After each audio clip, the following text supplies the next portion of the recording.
कहा जा रहा है 24 घंटे में पलटेंगे चंद्रबाबू नायडू परसिमन पर। क्या चंद्रबाबू नायडू जो इस वक्त साउथ में चल रहा है कि इस विशेष सत्र संविधान संशोधन जो आ रहा है, महिला आरक्षण के पीछे सीटों के आंकड़े को लेकर के परसिमन की बात हो रही है, इस पर चंद्रबाबू नायडू मोदी का साथ देंगे या विरोध हो रहा है तो 24 घंटे में पलट जाएंगे चंद्रबाबू नायडू। जिस तरह से सीटों का बंटवारा करने का उद्देश्य है भारतीय जनता पार्टी का, उसको लेकर के स्टालिन ने बगावत छेड़ दिया है। अब तेलंगाना हुआ, कर्नाटक हुआ, केरल हुआ, तमिलनाडु हुआ, पांडिचेरी हुआ, यह सब विरोध में है, साउथ पूरा विरोध में है। चंद्रबाबू नायडू इस सरकार के हिस्सा हैं, और जब चंद्रबाबू नायडू इस सरकार के हिस्सा हैं तो फिर चंद्रबाबू नायडू समर्थन देंगे या पैसे लेकर के बिक जाएंगे। अगर पैसे लेकर के बिक गए तो चंद्रबाबू नायडू का खुल करके विरोध साउथ के अंदर होगा।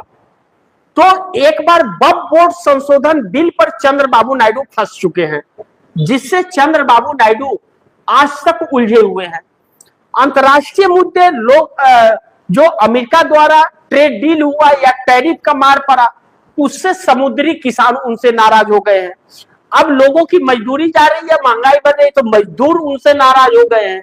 अब ऐसे में परसिमन पर जो अगर नरेंद्र मोदी को चंद्रबाबू नायडू ने वैसे ही साथ दे दिया जैसे वक्फ बोर्ड संशोधन बिल पर दिया था, तो फिर चंद्रबाबू नायडू के पास तो वोटर भी नहीं बचेंगे।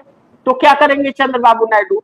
चूंकि 2029 में चुनाव है, इसलिए अनुमान यह भी लगाया जा रहा है कि हो सकता है कि यस मनी यस फना फनी, नो मनी नो फना फनी। पैसा बोलता है, पैसे ले लो, बाद में देखा जाएगा जो होगा। उस वक्त तक जनता को संभाल लेंगे, 2029 में इसे लागू होना है। हकीकत यह है कि नरेंद्र मोदी सरकार वन नेशन वन इलेक्शन कराना चाहती है और संविधान बदलना चाहती है। इसी के तहत सारा कुछ किया जा रहा है, और जानकारों को कहना है कि यह करने में अगर मोदी सरकार सफल हो गई तो फिर यह मान लीजिए आपकी साफ है कि यह देश आरएसएस का गुलाम हो जाएगा। उस आरएसएस का, जिस आरएसएस ने हमारा देश आजाद होने के बाद 52 सालों तक 52 ईयर इस देश के तिरंगे को स्वीकार नहीं किया था।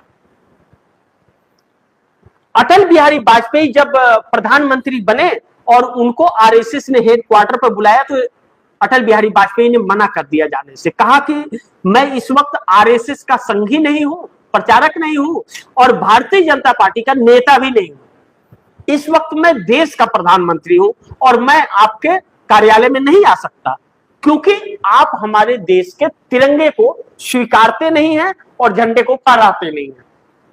तो पहली बार आरएसएस ने इस देश के तिरंगे को 52 सालों बाद फहराया, और यह लोग देशभक्ति की बात करते हैं, देश की बात करते हैं। सोचिए, जिस व्यक्ति ने देश के झंडे को स्वीकार नहीं किया, वह व्यक्ति देशभक्त की बात करता है और आरक्षण बिल की बात करता है।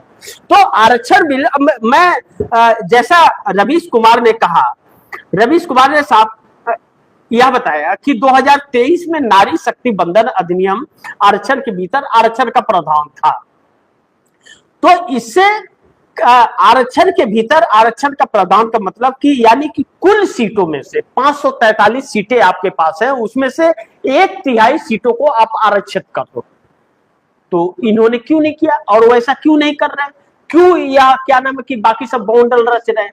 या तो फिर अगर करना है तो आपको भैया जाकर के जनगणना भी करानी पड़ेगी, परिसीमन भी करना पड़ेगा आपको, और जाति जनगणना भी करना पड़ेगा। तो ऐसे में यह फंसेंगे, क्योंकि करोड़ों लोगों के नाम काट दिए हैं। आप एक तरफ वोटर लिस्ट से करोड़ों लोगों के नाम काट रहे हो घुसपैठिया के नाम पर, एक बार जनसंख्या के नाम पर सबको आप काउंटिंग भी करोगे, तो यह बातें पोल खुल जा रही हैं, बवाल हो जाएगा ऐसे में। तो ऐसे में यह सरकार बगैर 2011 में जो हुआ जनगणना हुआ है उसके आधार पर करना चाहती है। तो ऐसे कैसे होगा? क्या यह 20 सालों में या 15 सालों में लोग पैदा नहीं हुए क्या इस देश के अंदर? जनसंख्या नहीं बढ़ी है क्या? 2011 में जो जन्म लिया होगा या 2011 तो वो उसके पहले हुआ होगा ना जनगणना। तो जो हुआ तो यह 16 साल 17 साल में जितने लोग पैदा हुए हैं उनकी गणना कौन करेगा? आपने तो कराया नहीं, 2021 में कराना चाहिए था, और ना ही 2011 को आपने सार्वजनिक किया। तो यह बुरी तरह से फंस गई है, और इस बुरी तरह से फंसने में चंद्रबाबू नायडू भी फंस गए हैं। अब चंद्रबाबू नायडू साफ छछूंदर वाला फर्क पड़ गया है। समर्थन देते हैं तो फंसते हैं, नहीं देते हैं तो फंसते हैं, और समर्थन देते भी हैं तो यह बिल पास नहीं हो पाएगा जब तक इंडिया गठबंधन इस बिल पर साथ नहीं देगा। और यह इस देश के साथ धोखा हो रहा है, इसलिए इंडिया गठबंधन ने साफ इंकार कर दिया कि हम नहीं देने वाले आपको समर्थन, यानी कि यह बिल पास नहीं होने वाला है।